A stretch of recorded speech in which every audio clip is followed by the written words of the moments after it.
of the Royal Caribbean cruise ship, battered by 30-foot waves and hurricane-force winds, whooped and hollered as they disembarked in Bayonne last night. How does it feel to be back on solid ground?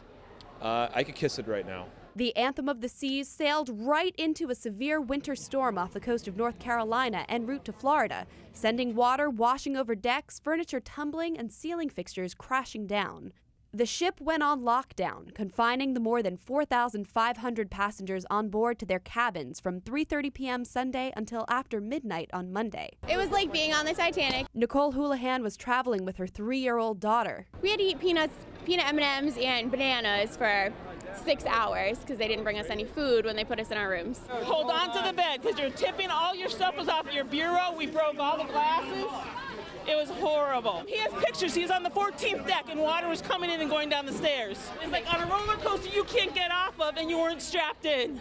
4 passengers sustained minor injuries. No, there was older folks, people in wheelchairs, elevators were getting stuck. I mean, it was like a scene out of a movie. My son Ryan is on this ship. He's deaf and he also has cerebral palsy. Nancy Estie's adult son traveled with a group that caters to people with hearing disabilities. So did Natasha Buckman. We were watching the map a lot, trying to figure out what was going on. Buckman said she couldn't understand updates announced through the ship's loudspeaker.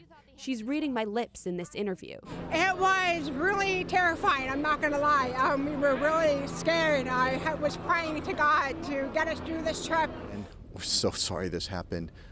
We know that it was a very stressful day for our guests and actually for their loved ones and families ashore. Royal Caribbean's senior VP Bill Baumgartner served 33 years in the Coast Guard. He says he welcomes its investigation. I don't know whose job it is to read weather reports accurately, but they made a mistake there. What we went through, the captain put a lot of people's lives at risk. It forecast a storm that would be 55 to 65 knots. The captain looked at that. 55 to 65 knots of wind is not something that's necessarily a problem for this class of ship. And what we found on Sunday was, not 55 to 65 knot winds, but 125 mile an hour sustained winds, something significantly worse. NOAA, the federal agency charged with tracking dangerous weather, predicted hurricane-force winds in the Atlantic days in advance and issued a warning on Saturday. The ship sailed through on Sunday. Florida Senator Bill Nelson called for an investigation by the National Transportation Safety Board. The thing about this storm was that it was forecast for days. So why in the world would a cruise ship with thousands of passengers go sailing right into it? Royal Caribbean is offering its passengers a full refund plus a voucher to be used in the next year worth 50% of the price they paid for this cruise. Some passengers tell me they won't be getting on a boat again anytime soon.